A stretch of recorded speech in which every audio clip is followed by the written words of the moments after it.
Hello and welcome back to Crystal Confab. I'm Nicholas. I'm joined by two of my crystal besties, Adam and Kyle, and we're talking about a topic that is really special, it turns out, to all of us.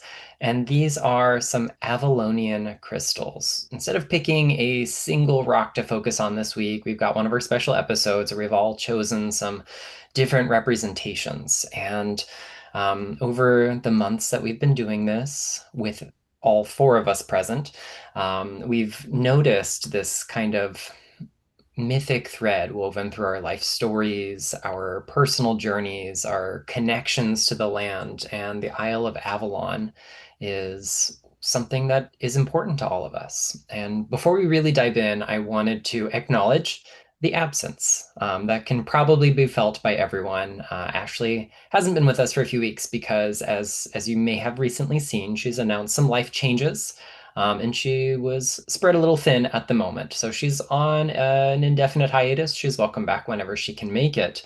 But I wanted to kind of start today's episode by saying that so much of my love for Avalonian crystals is fueled by having Ashley as my partner in crime in Avalon itself.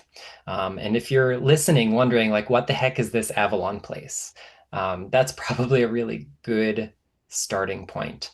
Avalon is a pseudo-mythological, pseudo-historical, probably kind of sort of an actual place that most people agree is located in Glastonbury in southwestern England.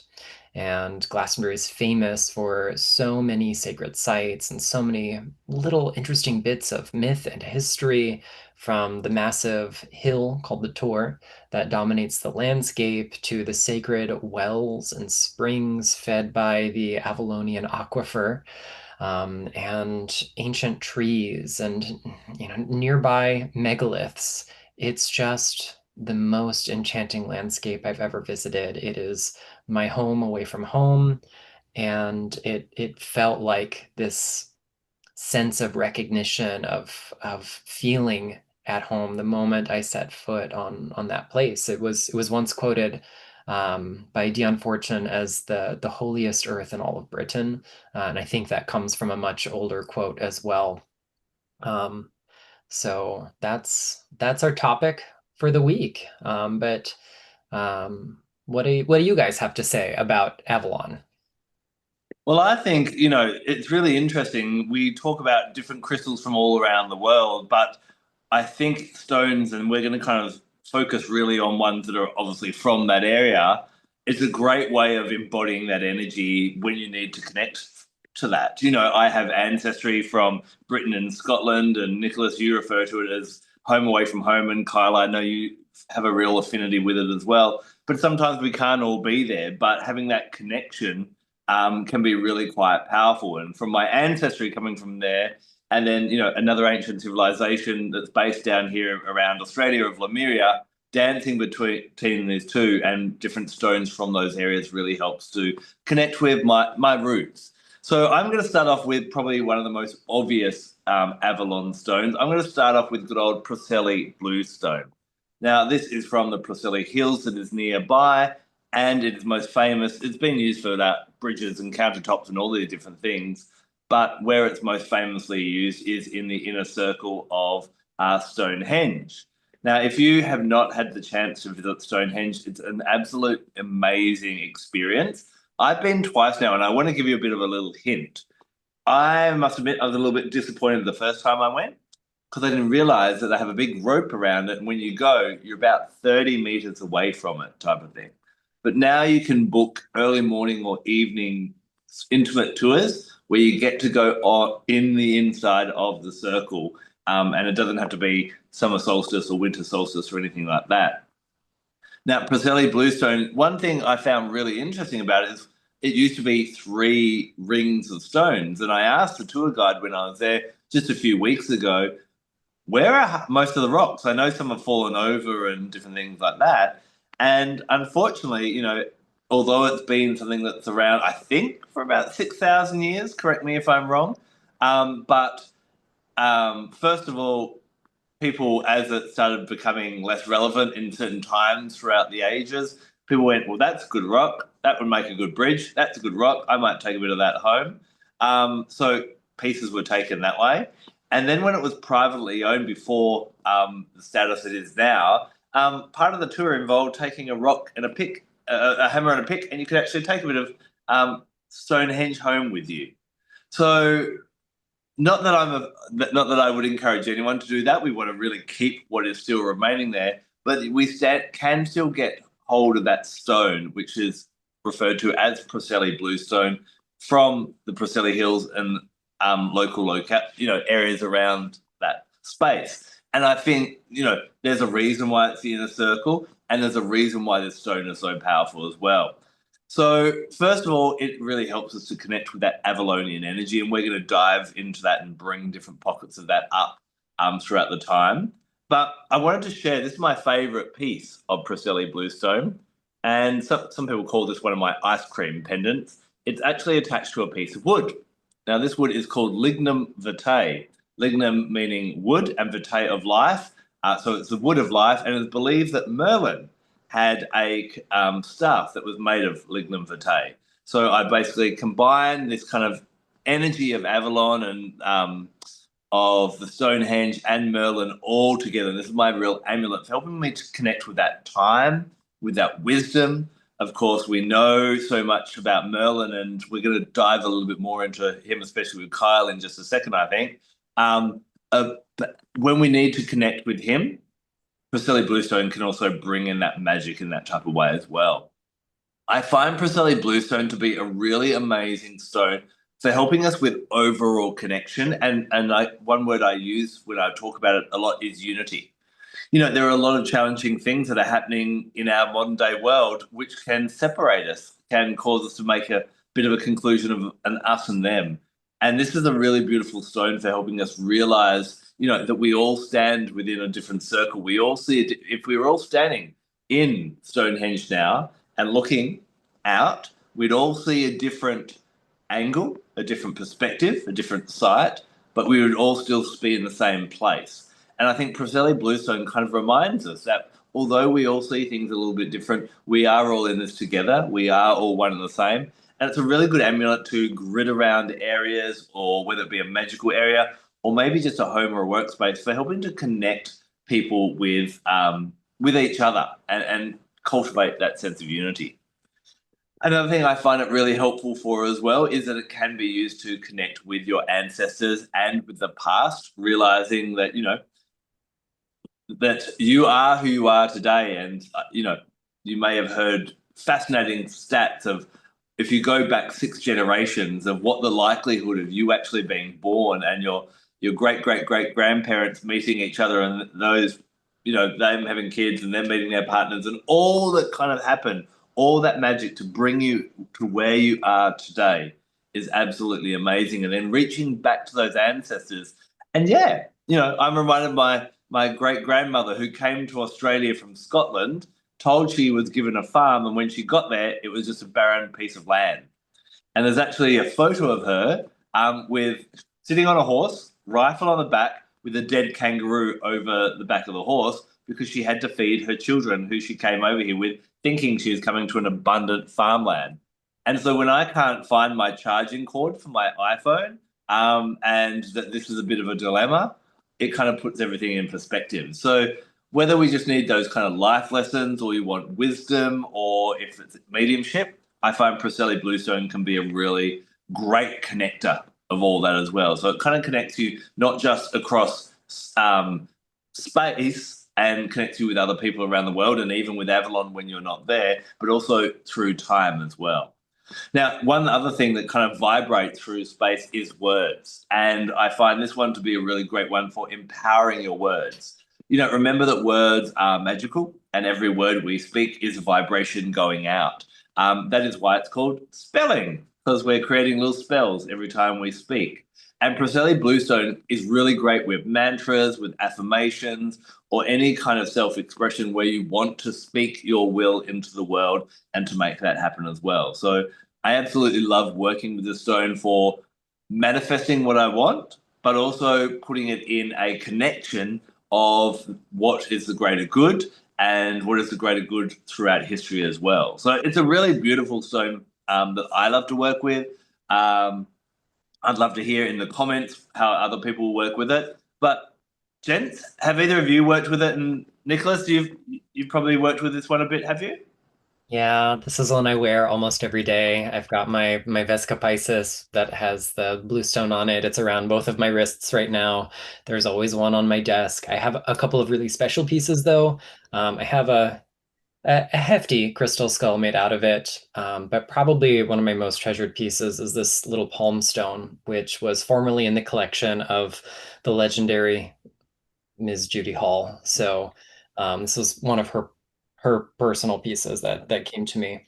I love this stone. I find it uh, somewhere between an upper and a downer. It is both expansive to our consciousness while rooting us in the moment. It gives us this sense of perception, of vision, of perspective. I love that you mentioned the connection to words because I've always found this stone that kind of represents the bardic mysteries to me. And as I came back to the musical scene shortly after this retreat that I took to Avalon with my bestie Ashley and my husband and a group of wonderful folks, um, this was a stone that I came to always have with me when going to rehearsal or to perform or do recitals because it just has this connection to sound and vibration. There are also some really interesting experiments that have been performed on the blue stones in particular at Stonehenge. So the blue stone that we are talking about is a variety called ophidic dolerite, although there are also ones without the little splotches. Those splotches are known as oikocrysts and ophites, depending on where you are in the world, but it means the same thing. And there are some that lack those splotches, so to speak. But some of the other bluestones, they were actually made out of stuff like rhyolite and tuff and dacite, although the majority are this ophidic dolerite from Mynydde Bressili in Wales. But they have unusual acoustic properties. They resonate in ways that even the massive sarsen standing next to them don't respond to the same kinds of sound in the same kinds of ways. So I have found it really great for connecting to sound as a vibration, as an archetype. It can inspire us to use sound more effectively, whether that's through speaking or through some other kind of sonic expression. And I find that even like if someone has bells or chimes or drums or singing bowls, whatever sound maker you've got in your life, it can really awaken and activate this stone and take that relationship with it to a new level. It could probably be a good one then for people if they're going to a sound healing to take along, just as a to amplify the effects by wearing it or carrying it or placing it on them, couldn't they? Yeah, I think Yeah, that'd be a great idea. I love that. What about yourself, Kyle? Have you had much of an experience with Priscilla Bluestone? Yeah, absolutely. For me, it's the Green Man. Like I've got a couple of Green Man carvings of Presley Bluestone. I've got a little skull. I've got a few bits and pieces, and it's the Green Man connection that it really embodies that groundedness and expansiveness that Nicholas touched on. Like it really allows me, like this will be a pocket stone on so many days because I need that groundedness, but I also need to have that openness and that awareness. And I'm always reminded when I have that in my pocket that you're where you need to be, because the other thing that the Green Man for me connects to is that like alignment energy. You're where you need to be. Things are synergizing together. When you are yourself, you can kind of expand and grow and be grounded and connected and all of that good stuff. And yeah, big fan, big fan of the Presley vibes. It's absolutely amazing, and obviously, I mentioned before, it has that kind of link to Merlin as well, especially with the lignum vitae. But then we hear about these crystals called Merlinites. So, do you want to expand a little bit on that for us, Kyle? Well, it would be rude of me as a mage not to touch on Merlinites. And Merlinites technically don't come from the area of Avalon. They're from all around the world. And these aren't even Merlinites. This is Lemurian quartz, and this is a Brazilian chevron amethyst. I was drawn to the archetype of Merlin and the magician when I was a kid, and my mum used to do tarot readings, and the magician card was like really exciting and really interesting. And then I kind of forgot about it. And then when I came back to this path, the mage, the magician, Merlin, that came forward not just as an energy to connect to, but as a part of who I am. Hence why I go by crystalline mage, crystals and magic. And the mage is a practitioner of magic that is able to access information and knowledge and wisdom through supernatural means. Simply put, I literally have him carved on my arm, and this tattoo comes from a picture of this guy. And this was done a couple of years after I got this carving, went to Scotland, got this carving, and then went to Glastonbury. And it was there that something unlocked within me. I was climbing up the Tor. I could feel myself moving faster. I could feel this opening beginning to happen. I have never claimed to have any ancestry from that area. I'm very much Southern Mediterranean, but stepping into Glastonbury, stepping through that sort of precipice as you go up the hill to the Tor, and sort of you almost get up into the clouds, like there is this feeling of everything opening up and this possibility. And it sort of, I felt myself awaken at that time. I felt myself become more myself, and it sort of opened me up on this path. And the idea of Merlin and the magician is that idea of being connected to anything and everything, and alchemy and possibility, and from the primordial soup that things are born from, to the void in between everything, to bringing all the elements together. These are all the different levels of magic. And the Merlinites all embody this in different levels. Now, I'll go through them quickly as I can. This is your traditional old school OG Merlinite TM. Merlinite TM is your dendritic opal. This is a beautiful piece that comes from the Pilbara region of Western Australia. I was lucky to get this at one of our Lapidary Club open days, and this was actually one of my first pieces of Merlinites. I adore this because, as I mentioned, this for me is like the primordial soup. Opals have that bubbling up effect. They bring things up. Dendrites are either iron, manganese. They kind of grow in between things. And the idea of the very beginnings of this earth, right? The bubbling up from the center of the earth that's giving heat to the water, which gives life to microbiomes and all of these tiny little things that become bigger and bigger and bigger over the millennia of time. They become the fish that then come out of the water that have become us, right? This is Merlinite, right? It brings us from the very beginnings of something through the processes of growing to what it can become and all of the possibilities that come after. The idea that something can be like the acorn and then the oak tree, like tiny, tiny, small, old, from the very beginnings, all the way through to how big an impact something can have. And I love that idea of being able to have that perspective. What am I doing now? What small thing am I doing? How big an impact is that happening later in my life? What am I saying now? And how big of an impact could that have later? Like, it really gives that perspective of small and large. Little things can become very, very big things, especially with a bit of patience and luck, right? This is the other thing about magic and Merlin and the archetype of the magician, is there's a bit of luck involved. There's a bit of alchemy. There's like things coming together, and it's through that patience and at least beginning something that you can really bring it forward. I have it in jewelry that I wear. I have many pieces all over the place. I have little tumbles that I can put in my pocket when I need to. It is such a wonderful, because this isn't necessarily super practical. It is a great reminder of it doesn't have to be done yet. Like, we want to have that thing. We want to have it all happen at once. We like love that magic to really come together quickly. Sometimes we need to be a bit more patient. Sometimes we need to plan things and let things grow organically. Sometimes it's about understanding that we're on this earth, and it's this earth's kind of rules that we're working with, and we need to work with earth and water and fire and land and air, and try not to fight against that. So it really helps, again, allowing things to be cyclical. opal, spherical, little spheres of energy, right? They help with anything cyclical in nature. So I know that over the course of summertime, I'm going to be more busy, so I'm going to put more energy into XYZ. And then in winter, I know I can have a bit of downtime before I build up again. Like, it will help you to plan for the bigger picture, which I love. Now, Kyle, with yes. that stone, sometimes you hear people refer to it as dendritic opal, other times they refer to it as dendritic agate. Are they referring to the same rock or are they actually separate things? Well, they're separate things.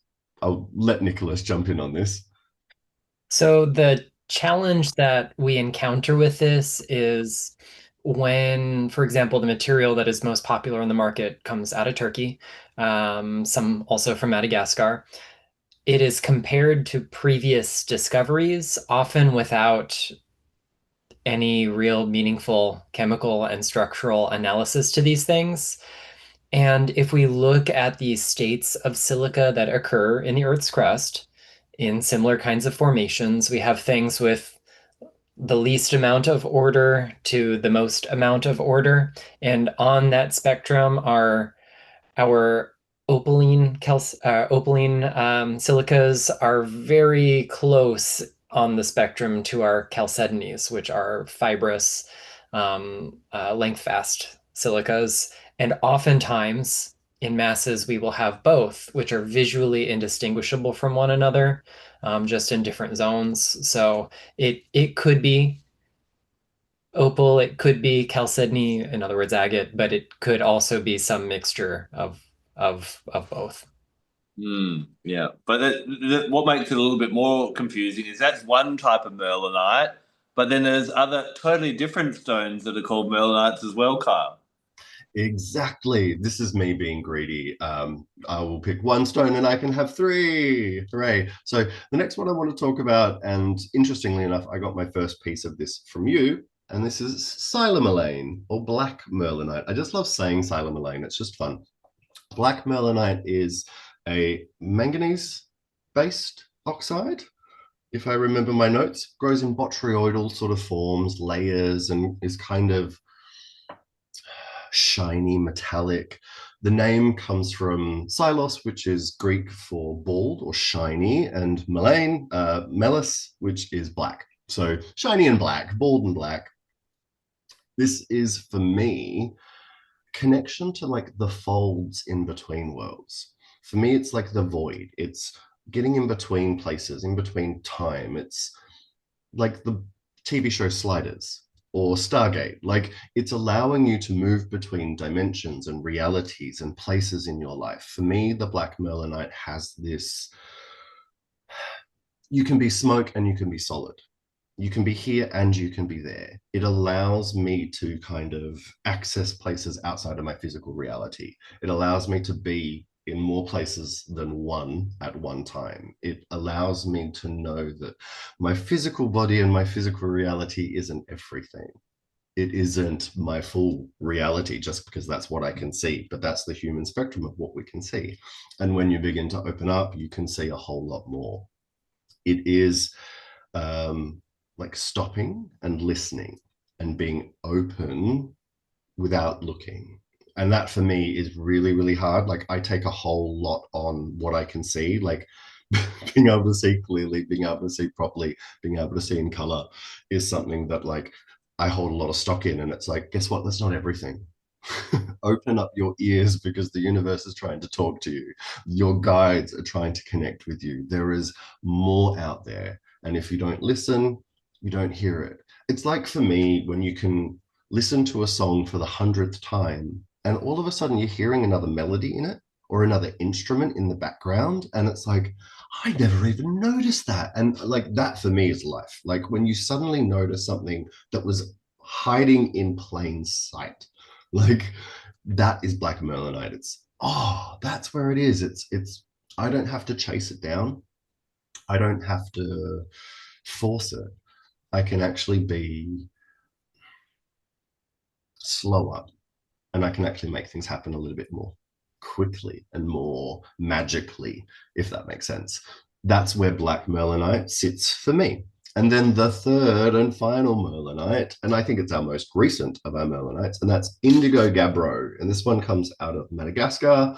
And gabbro is like most of the oceanic crusts of the earth, right? Is that right, Nicholas? It's like it comes from all of that volcanic action below the earth, all of that magmatic sort of stuff. There's a lot of gabbro that exists, but this specific type is found in Madagascar, and it's got plagioclase feldspar within it, which is that beautiful little flash. You do get a little bit of magic whenever feldspar is involved, as far as I'm concerned. And for me, Mystic Merlinite is all about the alchemical side of Merlin. It brings together the elements. It brings together all of the things that are disparate or could be disparate. They don't have to be. When you allow yourself to kind of bring in a bit of this, bring in a bit of that, bring in a bit of this, you can create something bigger than the sum of its parts. For me, it's like Merlin with the staff in the ground, like drawing that magic in before he casts a spell. Like that would be an easy representation of that. But in our life, being able to draw the things in towards ourselves that we require to then create something bigger, create something louder, create something more exciting, more magical. It allows us to expand and grow and do more and become more. For me, it has been a catalyst for really opening myself up to myself and allowing myself to see myself more clearly, which then can see what I can do more clearly. When you kind of go, oh, I want to try doing that, I want to do that, I want to do that, often you can actually do too much. When you figure out what you're really good at, what you're really passionate about, utilize that energy, and then let the universe do more for you, you can create more. It sort of takes the pressure off you feeling like you need to do everything to create everything. There's that whole thing when it's like you have to manifest, you have to put all your energy into it. Yes, you do, but also, right, we have to let the universe play its part with what we're doing. And I find it allows us to kind of, the universe is going to play its part. One of my favorite things and one of my favorite manifestations, and Gabbro was a big part of it, was when I got my job at Crystal Universe the first time around back in 2019. I had what was affectionately known to myself as a quiet mental breakdown. I spent about an hour and a half, 2 hours on a full moon crying and writing and burning and crying, and because I was just at a point of, I had no idea what I wanted. And I said, I don't know what I want, but I want all of these things. And I listed all of these things that I needed, and especially in regards to work, needing something that put my skills and my knowledge together with meeting people, together with not having to deal with too many people, but being with the right people, being close to home. There were all these factors that I put into play. The next day, I get an email saying, do you want to come in for a job interview? And who was one of the people that recommended me for that job? Adam Barralet. And like, these are the things, like, I had no idea that my my name was even in his mouth as a recommendation for something. Like, I had no idea that that was a possibility. And when it came to me, it was like, well, it's perfect. It's exactly what I need. It's going to give me everything that I require. And that's the thing that you have to do when you want to manifest and really bring it together. It's like, let the universe bring it to you in the perfect little basket and box with a little bow on top. And for like literally the message to come in my email the next day was insane. Like, that's some quick work. It's not always going to work that quickly, but I think that came to do with like me letting out and being really authentically honest with how frustrated I was and how kind of at the end of my tether I was. I was like, I'm just not going to do this anymore. I'm not doing that anymore. It's not for me. It didn't work. Because what was leading up to that was I kept walking into cafes to go back into my old life to get a job making coffee, and my stomach would turn over. I literally walked out of places with my resume in my hand because I was like, I can't do it anymore. I'm not meant to do that anymore. It's because I'm meant to do this. And the universe was like, here. And it's allowed me a part-time job that has allowed me to continue to do this. It's given me stability. I've learned so much because I'm continuing to stay within crystals and minerals and gemology and geology. And so I'm learning about all of this new stuff all the time because it's all coming through my hands, but I'm also meeting amazing people as well. So it's really like, yes, we can want what we want and ask for what we want to ask for, but let the universe bring it to us. And I think that's where mystic Merlinite really steps into the fore. And I think all of the Merlinites bring that magic in. And I think I've ranted enough about the magic of Merlinite and Merlinites in general. I think what you were saying about the Mystic Melonite there and how it brings all those elements together before you referred to the tarot card, the Magician. And of course, on that card, we see on the table before him the wand, the sword, the pentacle, and the cup, which represents our physical, mental, emotional, and spiritual aspects. And when we can master all those four together, then we can make magic happen. And I think Gabbro is a really, or the mystic, sorry, the Indigo Gabbro or the Mystic Merlinite is a really good one for kind of helping us pull all those things together and then manifest what we need to do and be the magician and the creator of our lives, doesn't it? 1,000,000% yes. We can become much more the creators of our own reality. And it is that mastering of all of the elements, all of yourself, that really allows that to come together and you become that conduit, right? Very much so, yeah. Now, one thing I also want to add is for those that love a bit of astrology, what I find really interesting is there are different asteroids out there that are named not only after deities and so on, but there is actually a asteroid named and carries the energy of Merlin. So its asteroid number is 2598. And when you were born, it was obviously in one of the zodiac signs in one of the houses. And if you're into astrology and you have that connection to Merlin, I often find people that has it in a prominent place in their chart will have that connection to Merlin or that connection to that kind of mage or magician type of energy. But if that delights you, then go for a bit of a Google and a look after the podcast and see where Merlin exists for you as well. The final question I do have for you, Kyle, about Merlinite, though, if I was to talk to a geologist and go, can you show me some Merlinite? What would a geologist say to me? What? You said what to me? What are you talking about? What's a Merlinite? I think that was a TV show, wasn't it? I highly doubt they would take you very seriously, to be honest. You would need to say Gabbro, Dendritic Agate, or Silomelane for them to recognize what you were talking about. Like we spoke about with Quantum Quattro previously, it is one of those trademarked, named things that really helps us, but is not necessarily scientific in any way, shape, or form. And that's totally okay. Yeah, I think that's something we should kind of take on board because at the end of the day, even when we look at astrology, it's been interesting. There is a bit of a process that's not that spiritual, but maybe there's a spiritual access aspect behind it of the naming of planets and asteroids. But it's really interesting that as soon as they kind of take on that personality or that planet, whether it be something like Jupiter or Neptune, or down to these little asteroids like Merlin or Artemis or so on, they carry that energy. So it's almost as though when the Merlinites were given that name, although a geologist wouldn't call them that, they do somehow embody that magical energy, I guess, in the vibration of the words that are allocated to them, going back to the power of our words with Priscilla Bluestone, which is, yeah, really, really interesting. Now, Nicholas is very, very excited about today's episode, but we had to put some guidelines on him. So he's only allowed to talk about his top 500 Avalon stones. So me and Kyle are going to go and write our memoirs, and we'll be back. Nicholas, tell us a few of your favorites. Well, I want to like preface this by saying it feels as if I'm talking for two, since Ashley is not with us, and I know she was very much looking forward to this episode. So she'll probably get name dropped a few dozen times over the next however many minutes until you click mute and I can't talk anymore. But I want to start with something unconventional. I want to start with the land of Avalon itself. And when we look at that landscape, the most definable feature that you're going to see is that beautiful hillscape, Glastonbury Tor. And there are two primary ingredients, geologically speaking, that make it up.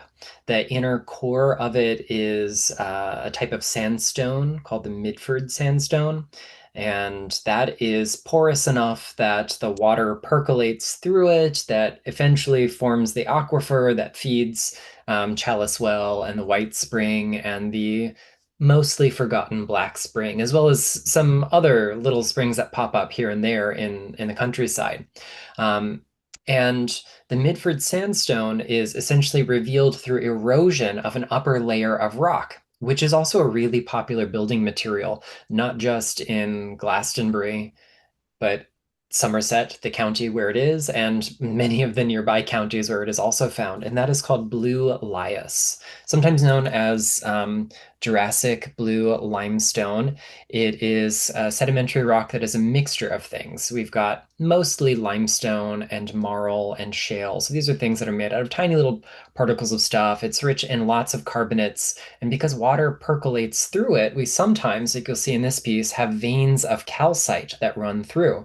If you go to visit Chalice Well, if you get a chance to stay at Little St. Michael's Guest House, or if you get to take a workshop in the meeting room that's there, the outer door of the meeting room is in a wall faced with this. But if you also just walk down High Street or through the residential areas, you're going to find people's garden fences. The facades on people's homes are also made out of this same blue lias, which is essentially the womb in which that Midford sandstone that comprises the Tor was incubated.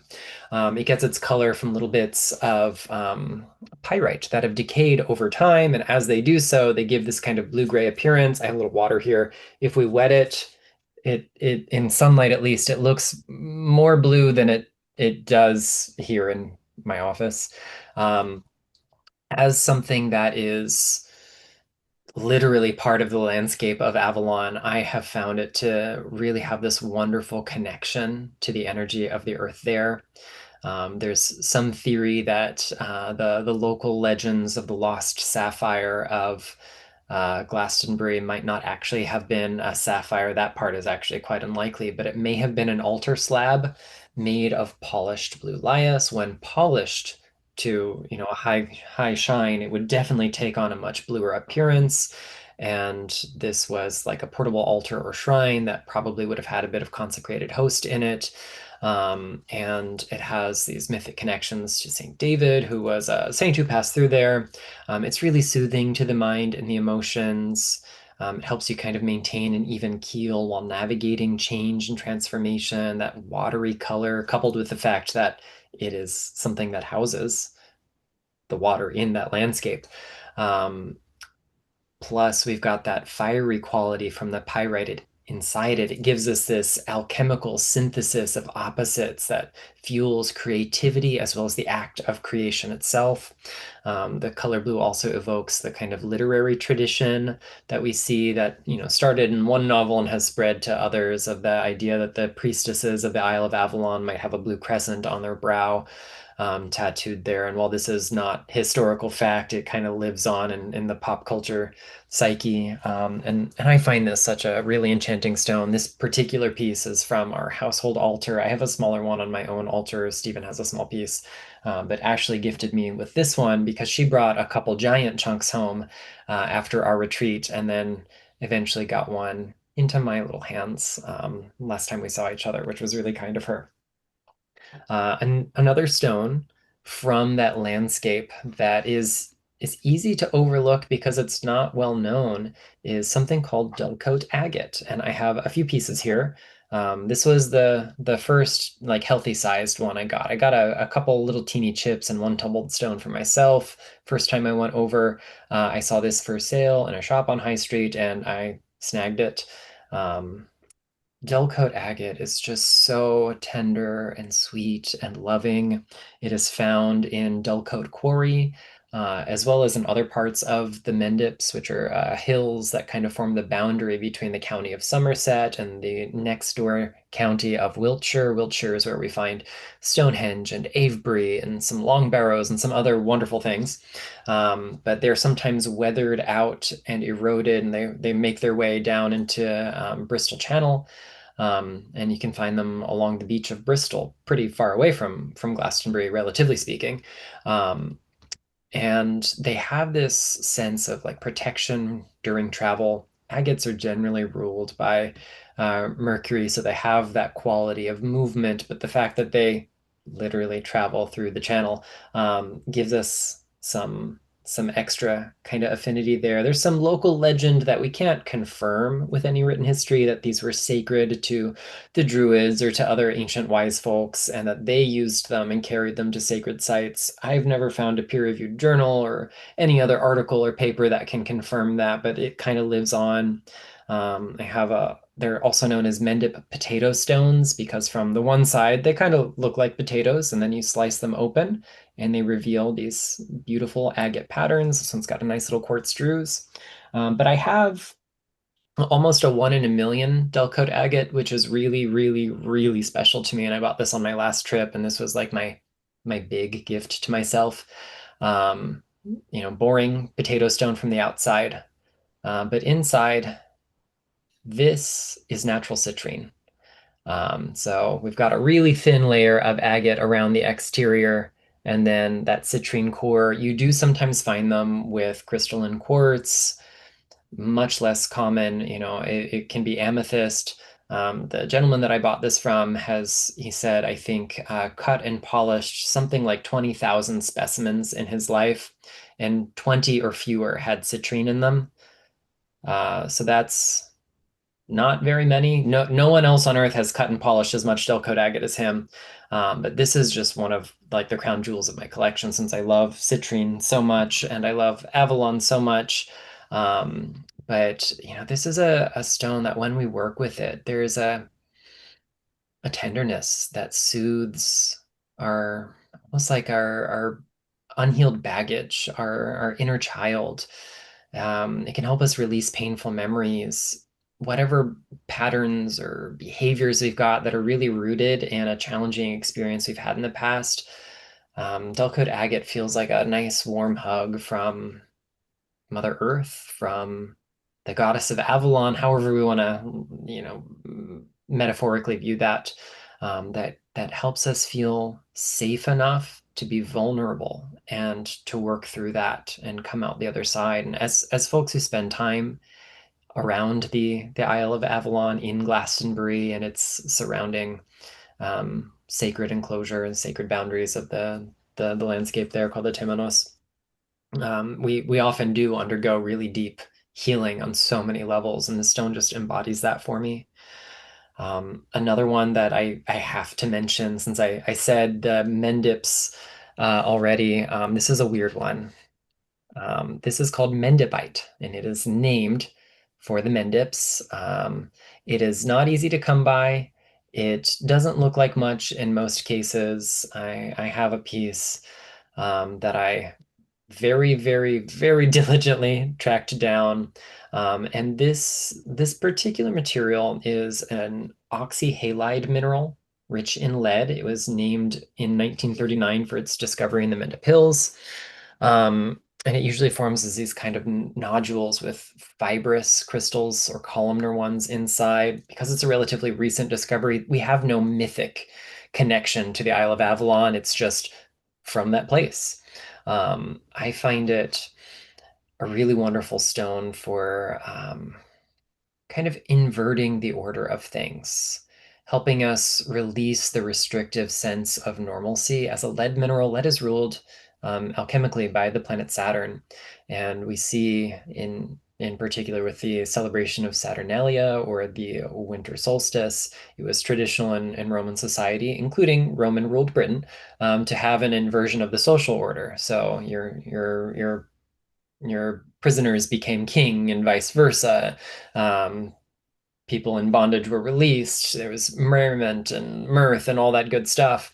But Mendip helps release us from the same kind of rigid rules and social order to make a little mischief in our life, to seek magic in unusual places. It helps us cultivate a greater sense of joy. Because it is a lead oxyhalide, it requires, some mindful handling. Just please don't lick it, but that's good advice for all rocks.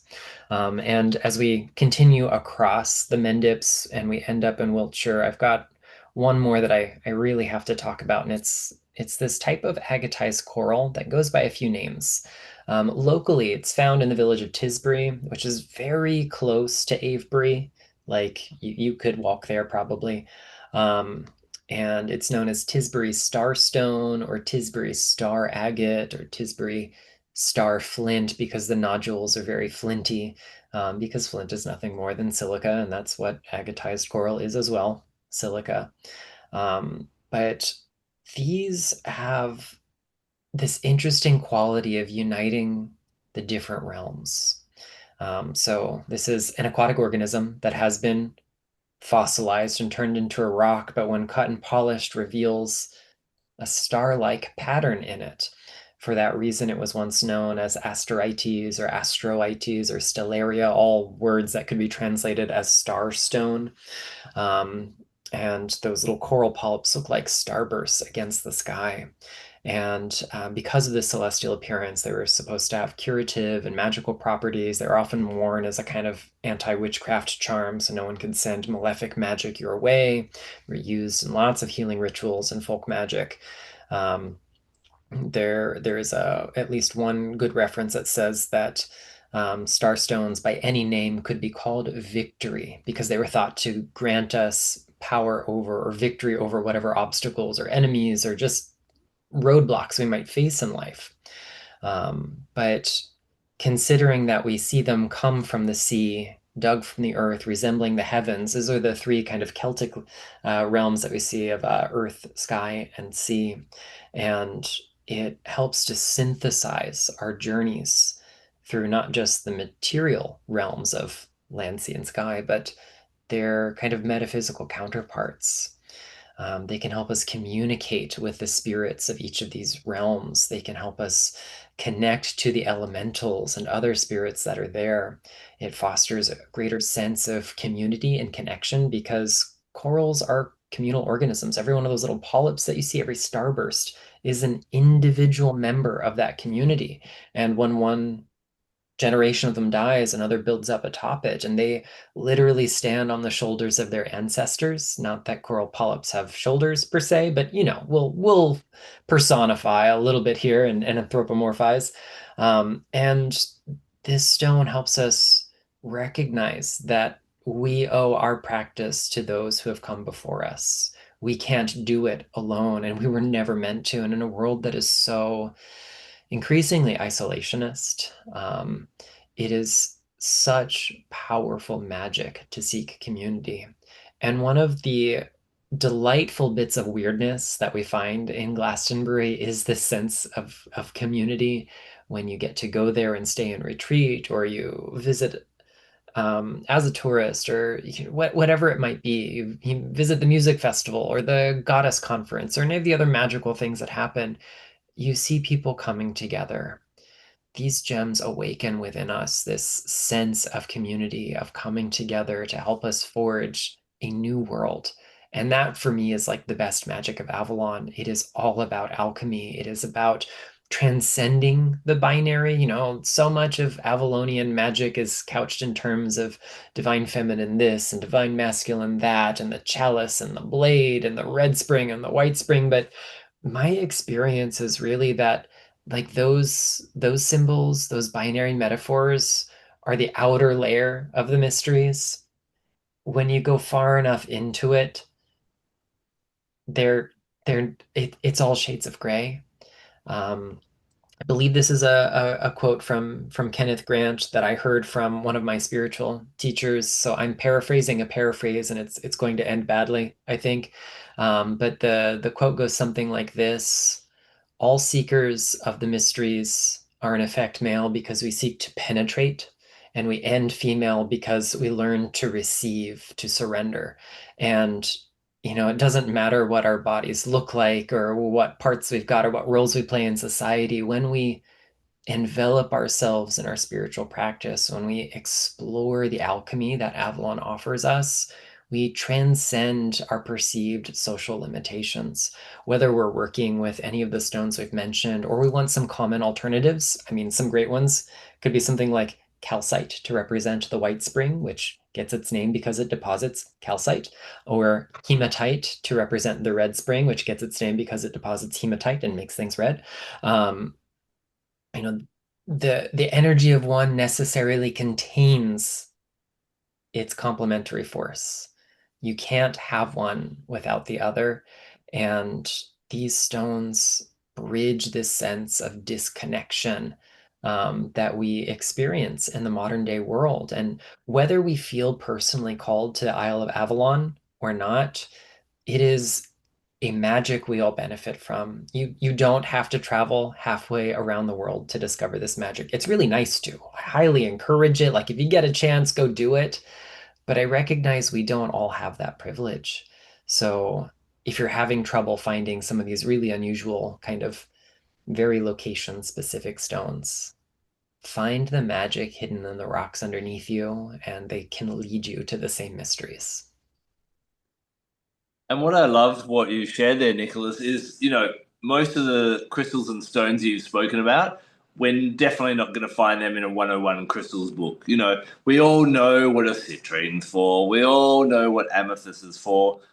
But sometimes that can actually pervert our experience with those crystals because we already have an expectation. We think we know what's going to happen. Whereas the ones that you've discussed are very rare. I know when I went to Glastonbury last month, I was like, what should I get? And you're like, you've got to get some Mendip potato stone, which I did. I was very obedient, but I know nothing about it. And so it allows us as true crystal seekers to actually discover for ourselves and add our own interpretation. And with I think the Mendipite you're talking about, I could have got that name wrong, but there is no historical references to that. So it's a blank canvas. And so we get to have our own experiences 101 with the crystal without any historical or other people's opinions, which is really exciting and really quite Avalonian in itself as well, isn't it? It is, and working with stones like this fuels me in my practice. The reason I seek out weird rocks is because I need to challenge myself to grow and explore. And I know that's something I think we all share in common. We like to discover the undiscovered. And as a result, I sneak them into my books as I go. So you're going to find a lot of these Avalonian rocks in my newest book, the Crystals for Psychic Self-Defense. Mendipite didn't make the cut, but a lot of the others did. You're going to find a handful of them in my little pocket encyclopedia too. Amazing, amazing. Well, we would love to know, what is your favorite crystal from Avalon? Did we talk about it, or have we given you a new one to discover? Or is there one that you think we've missed? There are others that are from around those lands as well, but the episode can't go on forever. We'll be back next week for another crystal confab about another gift from Mother Earth. Until then, take care and blessed be.